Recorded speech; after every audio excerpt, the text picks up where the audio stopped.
사랑하는 여러분, 우리가 세상을 살다 보면 누구나 다 뜻하지 아니하는 인생의 장애물을 만나게 됩니다. 우리가 반드시 넘어서야 할 인생의 장애물을 마주하곤 합니다. 그렇다면 우리 그리스도인들, 우리 신앙인들은 이런 인생의 장애물을 만날 때 어떻게 해야 할까요? 물어볼 것도 없습니다. 반드시 이 인생의 장애물들을 하나님의 능력과 하나님의 도우심으로 넘어야 합니다. 하나님과 함께 반드시 이 인생의 장애물들을 넘어서야 합니다. 그리고 성경을 보게 되면, 역사 속에서 이것을 몸소 우리에게 보여준 사람들이 있습니다. 바로 구약의 이스라엘 백성들입니다. 성경 말씀을 보게 되면 이스라엘 백성들이 새로운 역사를 시작할 때마다 그들 앞에는 항상 인생의 장애물들이 있었습니다. 그리고 그 인생의 장애물을 만났을 때 포기하지 아니하고 하나님의 능력으로 함께 넘어섰을 때 그들은 새로운 역사의 꽃을 찬란하게 피웠습니다. 예를 한번 들어보겠습니다. 먼저 이스라엘 백성들의 조상이라고 할 수 있는 아브라함의 예가 그러합니다. 창세기 12장 1절 말씀에 보게 되면 하나님께서 아브라함에게 명령하시기를 너는 고향과 친척과 아버지의 집을 떠나 내가 너에게 보여줄 땅으로 가라라고 지시하셨습니다. 이 약속의 말씀 붙잡고요, 아브라함은요 하나님이 보여주시는 땅으로 나아갔어요. 하지만 그 하나님의 보여주는 땅으로 가기까지는 정말 엄청난 인생의 장애물들이 있었어요.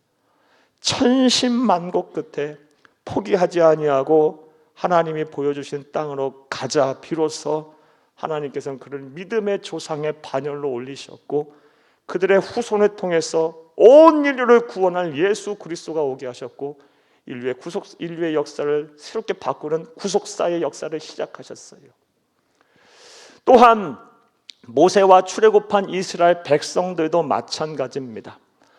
모세의 인도하에 따라 이집트에서 430년간 노예 생활을 하던 이스라엘 백성들이 출애굽한 이후 바로 그들이 약속의 땅, 젖과 꿀이 흐르는 땅인 가나안 땅에 들어갔습니까? 천만에요.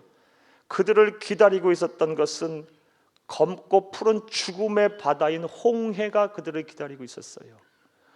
홍해 바다를 건너자 하나님의 능력으로 기적이 일어나 홍해 바다가 갈라지는 역사 속에서 그들이 홍해 바다를 건넜을 때 비로소 그들은 430년간의 노예 생활의 종지부를 찍을 수가 있었습니다. 그리고 오늘 본문 말씀을 보게 되면 또 다른 이러한 예가 나옵니다. 개인이든 공동체든 인생의 장애물을 하나님의 능력으로 극복했을 때 새로운 역사를 시작했던 또 다른 예가 오늘 본문 말씀에 나와요. 이를 좀 더 자세하게 한번 이야기해 보겠습니다. 본문의 내용 설명입니다. 사랑하는 여러분, 오늘 본문 말씀을 보게 되면 앞서 말씀드린 것처럼 이스라엘 백성들이 출애굽을 하자 그들을 기다리고 있었던 것은 고난과 역경 그리고 인생의 장애물들이었어요. 바로 파라다이스인 젖과 꿀이 흐르는 약속의 땅에 들어가지 않았어요. 하나님께서는 그들을 광야로 인도하셨습니다. 무려 40년간을 광야 생활을 하게 하셨어요. 광야가 어떤 곳입니까? 낮에는 40-50도로 올라가는 열사의 땅이고요, 밤에는 또 영하로 떨어지지도 수 있는 혹한의 땅이에요. 그곳에서 물 한 모금 제대로 마실 수 없고 풀 한 포기 제대로 자라지 아니하는 그런 황량한 곳이에요. 그런 곳에서 40년을 살게 하셨다라는 것은요, 참 많은 시련과 고난과 역경을 겪게 하셨다는 것입니다. 하나님은 특별한 이유와 목적을 가지고 그렇게 행하셨어요. 그런데 그러한 광야 40년의 시간이 이스라엘 백성들에게 있었기 때문에 그들의 인생의 장애물을 하나님과 함께 극복하고 넘어섰기 때문에 그들에게 놀라운 은혜들이 임했습니다. 만약 광야 40년의 시간이 그들에게 없었다면 그들은 진정 하나님의 백성으로 거듭날 수가 없었을 거예요. 여전히 우상을 숭배하는 그런 여타 다른 이민족 중에 하나로 살다가 역사 속에 그냥 사라져 버렸을 거예요. 광야 40년의 그들의 고난의 시간, 하나님과 더불어 인생의 장애물을 넘는 시간이 그들에게 있었기 때문에 그들은 그리스도의 하나님의 좋은 군사로 거듭날 수가 있었던 것입니다.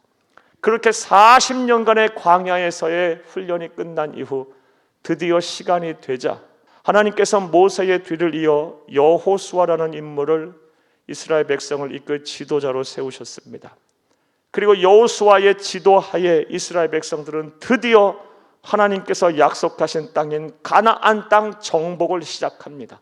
자, 그런데 가나안 땅 정복을 시작하기에 앞서 그들은 또 다른 인생의 장애물을 만나게 됩니다. 오늘 본문 말씀을 보게 되면요, 그들이 넘어서야 될 장애물 하나가 또 등장하는데 그것이 무엇이냐? 요단강이었어요. 이 요단강을 건너야 하는데 요단강을 건널 수가 없어서 그들은 주저주저하고 있었어요. 물론 오늘 성지 순례를 다녀오신 분들의 생각하기에 요단강은 그렇게 크지도 않고 우리 하천과 개울과 같은 강인데 뭔 그 강이 그렇게 크게 들을 두려워하고 어렵게 했던 강이냐라고 생각할 수도 있지 모르겠어요. 하지만 지금과 이 성서시대는 시간적 차이가 커요. 4,500년 전의 일이에요. 당시에는 크고 넓고 긴 강이었을 거예요. 그리고 오늘 본 말씀 15절 말씀에 보게 되면요, 우기 때라 그래요. 그래서 강이 범람하고 있을 때라 그래요. 이 강을 넘지 못하면 가나안 땅에 들어가지 못해요. 영원한 불량자로 살 수밖에 없습니다. 자, 그런데 하나님께서 또 그들을 위해서 일하셨어요. 인생의 장애물을 넘어서게 하셨어요. 홍해 바다를 가르셨던 하나님께서 이번에도 요단강이 갈라지는 기적을 보이세요. 그리고 마른 땅이 되게 하셔서 요단강을 건너가게 하셨고 약속의 땅인 가나안 땅에 들어가게 하셨습니다. 할렐루야! 이러한 하나님의 일하심을 통해서 우리는 또 다른 영적 교훈을 얻을 수가 있어요. 하나님은 하나님의 백성이 인생의 장애물을 만났을 때 결코 홀로 내버려 두지 않는다는 사실입니다. 지금은 그런 하나님의 일하심이 보이지 않아서 답답하고 힘들고 어렵지만 하나님은 일하시고 계십니다. 부인할 수 없는 사실이에요. 사랑하는 여러분, 지금은 답이 없어 보이고 어디서부터 어떻게 풀어야 할지 모르며 또 어떻게 이 문제를 해결해야 될지 모른다 할지라도 하나님은 선하시고 그 선하신 하나님이 여러분을 위해서 일하시고 계신다는 것을 잊지 마시기를 간절히 주의 이름으로 축복합니다. 하나님의 백성은 하나님의 도우심으로 우리 앞에 놓여있는 인생의 장애물을 넘어설 수가 있고 또 그리 해야만 하는 것입니다. 자, 그렇다면 이 문제를 좀 더 구체적으로 생각을 해보겠습니다. 우리가 하나님의 도우심으로 우리 앞에 놓여있는 인생의 장애물을 넘어서려면 우리가 무엇을 해야 할까요? 오늘 본문 말씀에서 우리는 어떠한 영적인 교훈을 배울 수가 있을까요? 자, 이제부터 따라 하시겠습니다. 첫째로, 하나님 앞에서 스스로 성결해져야 합니다. 오늘 본문 말씀 5절을 함께 읽겠습니다. 여호수아가 또 백성에게 이르되 너희는 자신을 성결하게 하라. 여호와께서 내일 너희 가운데 기이한 일들을 행하시리라. 아멘. 이 말씀은 여호수아에게 하나님께서 말씀하신 것이고 여호수아가 또 백성들에게 전달한 내용이에요. 여호와 하나님께서 내일 너희 가운데 기이한 일을 행하시리라. 요단강이 갈라지게 할 것이다. 마른 땅이 되게 할 것이다. 인생의 장애물을 건너게 하실 것이다. 이를 위해서 너희는 뭐를 해라? 자신을 성결하게 하라. 하나님께서 이스라엘 백성들을 도와주시겠다고 기적을 행하시겠다고 말씀하시면서 내건 요구 조건은 자신을 성결하게 하라라는 것이었어요. 그러므로 저와 여러분 또한 하나님의 도우심에 따라 내 앞에 놓여 있는 인생의 장애물을 넘어서려면 우리 자신 스스로를 성결하게 하게 해야 합니다. 자, 그렇다면 왜 하나님께서는 이것을 우리에게 요구하셨을까요? 그 이유는 명확합니다. 왜냐하면 하나님이 절대적으로 성결하시고 거룩하신 분이시기 때문입니다. 하나님이 성결하시고 거룩한 존재이기에 그의 도움을 받으려면, 그와 함께 하려면 우리 또한 성결하고 거룩해져야 합니다. 이와 관련한 말씀을 보겠습니다. 베드로전서 1장 15절을 함께 읽겠습니다. 오직 너희를 부르신 거룩한 이처럼 너희도 모든 행실에 거룩한 자가 되라. 너가 나의 도움을 받기를 원하냐? 나와 함께 하기를 바라냐? 그러면 너희도 나처럼 모든 행실에 거룩한 자가 되라. 사랑하는 여러분, 여호수아를 통해 하나님의 명령을 들은 이스라엘 백성들은 자기 스스로를 성결하게 하는 작업들을 했을 거예요. 어떤 일들을 행했을까요? 어떤 사람들은 목욕제계도 했을 것이고, 어떤 사람들은 그동안 때때 묻은 빨래도 했을 것이고, 청소도 했을 것입니다. 또 어떤 사람들은요, 그동안 지은 죄가 생각나서 제사장을 찾아가서 속죄 제사를 드리기도 했을 것이고, 또 어떤 사람들은요, 그동안 사람들과의 관계에 있어서 잘못한 것이 생각나 그 사람들을 찾아가서 용서도 구하고 또 화해도 신청하고 또 때로는 잘못한 것에 대한 보상도 했을 것입니다. 그런데 이러한 일련의 성결 예식 정결 과정을 속에서 우리가 절대로 놓쳐서는 안 되는, 간과해서는 안 되는 중요한 사실이 있습니다. 일단 그것이 무엇일까요? 사랑하는 여러분, 이스라엘 백성들이 행했던 이러한 성결 예식 정결 예식 안에 내포되어 있는 중요한 의미를 우리는 잊어버리면 안 돼요. 그것이 무엇이냐? 하나님이 반드시 나와 함께 하셔서 내 앞에 있는 인생의 장애물을 넘게 하실 거라는 믿음이 전제되어 있는 것입니다. 이 믿음이 없다면 그들이 왜 정결 예식을 행했겠어요? 이런 일을 해봐야 무슨 기적이 일어나겠어? 이런 정결 예식을 행한다고 하나님의 일하심이 있겠어? 내 삶이 변화되겠어? 정말 내 이런 어려움들이 해결되겠어? 라는 이런 생각, 이런 불신앙, 이런 의심이 내 안에 있다면, 그들 안에 있었다면 그들이 이런 정결 예식을 행했겠습니까? 그들에게는요, 하나님의 나를 위해 일하실 것이다, 우리를 위하여 반드시 일하실 거라는 믿음이 있었기 때문에 이런 정결 예식들을 행했던 거예요. 결국 자기를 스스로 성결케 하라는 이 말 속에는요, 어떠한 우리가 행해야 할 실천의 사항들이 있냐면, 우리를 향한 하나님의 일하심을 절대적으로 믿는 믿음이 우리 안에 있어야 되는 거예요. 그리고 우리가 행해야 될, 스스로 성결하게 정결하게 행해야 될 의식은, 사랑하는 여러분, 결국 하나님을 향한 우리 안에, 우리 마음과 생각 안에 있는 불신앙과 의심에 대한 마음의 때를 씻어버리는 일을 말하는 거예요. 사랑하는 여러분, 하나님을 향한 불신앙과 의심의 때를 씻어버리시기를 바랍니다. 이것이 바로 우리가 스스로 성결하게 해야 하는 일이에요. 우리가 스스로 성결해지면요, 하나님이 일하실 거예요. 사랑하는 여러분, 이제 권면의 말씀을 드리겠어요. 지금 여러분 앞에 놓여있는 인생의 장애물들을 넘어서기에 벅차십니까? 하나님의 도우심이 필요하십니까? 스스로 성결해지세요. 하나님을 향한 내 마음속에 있는 모든 의심과 불신앙의 때를 씻어버리세요. 그런 후에 하나님께 지혜를 구하세요. 어떻게 내가 살아야 하고 어떻게 이 문제를 풀어야 하는지를 하나님 앞에 구하세요. 그리고 도움을 요청하세요. 그런 후에 하나님께서 말씀하시고 깨닫게 하시고 또 도움의 손길을 펼칠 때가 있을 거예요. 그때까지 잘 참으시고요, 그때가 왔을 때 신앙의 양심과 성경에 비추어 보아서 오류가 없고 틀리지가 않다면 믿음을 가지고 확신을 가지고 행동하세요. 사랑하는 여러분, 그리하면 반드시 여러분 앞에 놓여있는 인생의 장애물을 넘어설 수 있게 될 것입니다. 이런 은혜와 실천이 저와 여러분 가운데 충만하기를 간절히 주의 이름으로 축복합니다. 사랑하는 여러분, 우리 앞에 놓여있는 인생의 장애물을 하나님의 도우심으로 넘기를 원한다면 우리 스스로가 먼저 성결해져야 합니다. 우리의 마음과 생각 속에 있는 하나님을 향한 불신앙과 의심의 마음의 때를 씻어버려야 합니다. 이런 은혜와 실천이 저와 여러분 가운데 있기를 간절히 주의 이름으로 축복합니다. 또 두 번째로, 우리가 하나님의 도우심으로 우리 앞에 놓여 있는 인생의 장애물들을 넘어서려면 어떻게 해야 할까요? 따라하시겠습니다. 둘째로, 예수만을 바라보고 그를 의지해야 합니다. 예수만을 바라보고 예수만을 의지해야 합니다. 오늘 보면 3절을 함께 읽겠습니다. 백성에게 명령하여 이르되 너희는 레위 사람 제사장들이 너희 하나님 여호와의 언약궤 매는 것을 보거든 너희가 있는 곳에 떠나 그 뒤를 따르라. 아멘.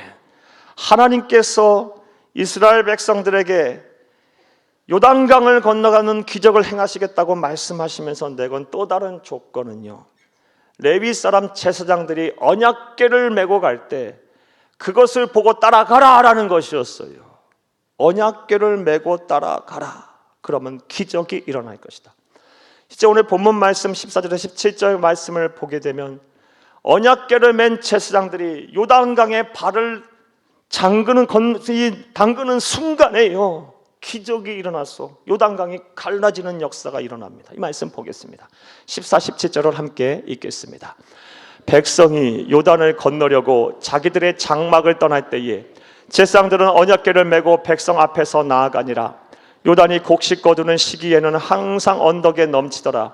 궤를 맨 자들이 요단에 이르며 궤를 맨 제사장들의 발이 물가에 잠기자 곧 위로부터 흘러내리던 물이 그쳐서 사르단에 가까운 매우 멀리 있는 아담성의 변두리에 일어나 한 곳에 쌓이고 아라바의 바다 여매로 향하여 흘러가는 물은 온전히 끊어지매 백성이 여리고 앞으로 바로 건널세 여호와의 언약궤를 맨 제사장들은 요단 가운데 마른 땅에 굳게 섰고 그 모든 백성이 요단강을 건너기를 마칠 때까지 모든 이스라엘은 그 마른 땅으로 건너갔더라. 아멘.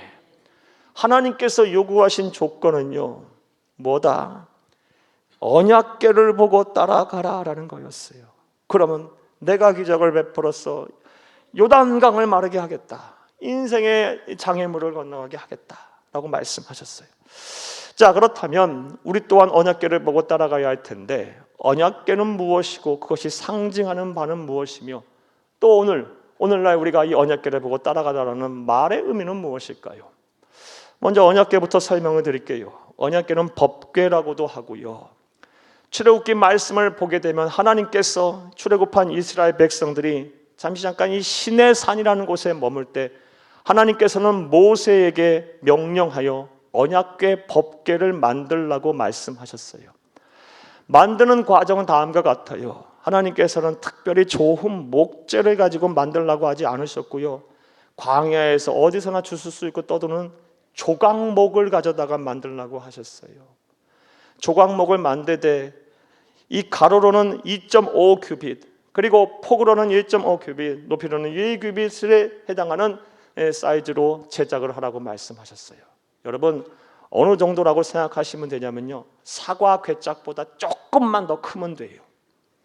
그 사과 궤짝보다 조금 더 큰 크기의 언약궤, 법궤를 만들라고 하셨고 이 법궤 안에 무엇을 넣으라고 말씀하셨냐면 하나님께서 직접 손수 새기신 십계명 돌판을 그 안에 넣으라고 말씀하셨어요.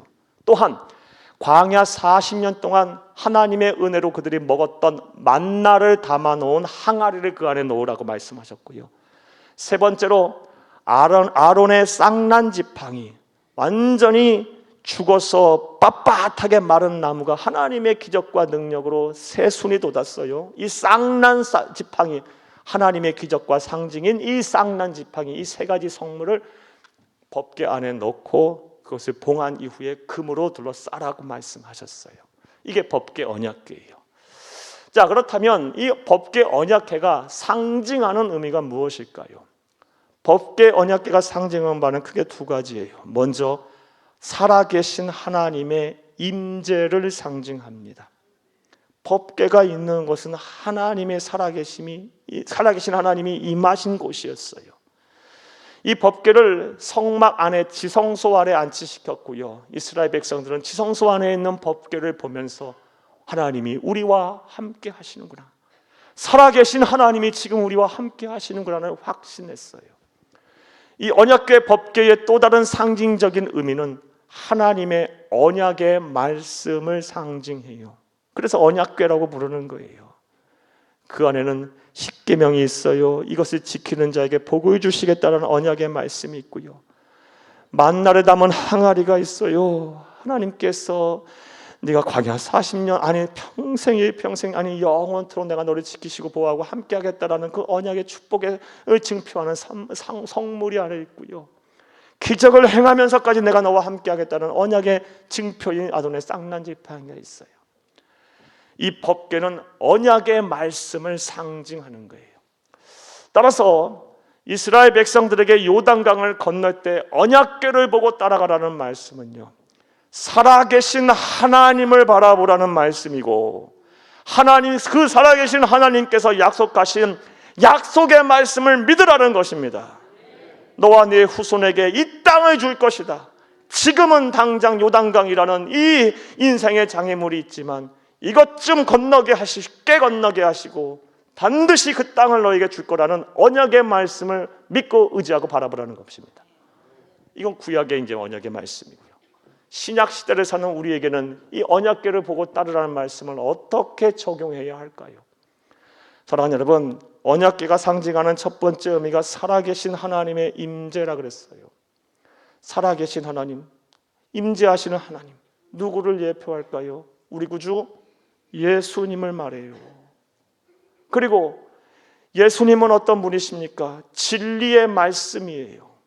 따라서 우리로 하여금 언약궤를 보고 따르라는 말씀은요, 살아계신 하나님이시자 진리의 말씀이신 예수 그리스도를 바라보고 그를 의지하라라는 것입니다.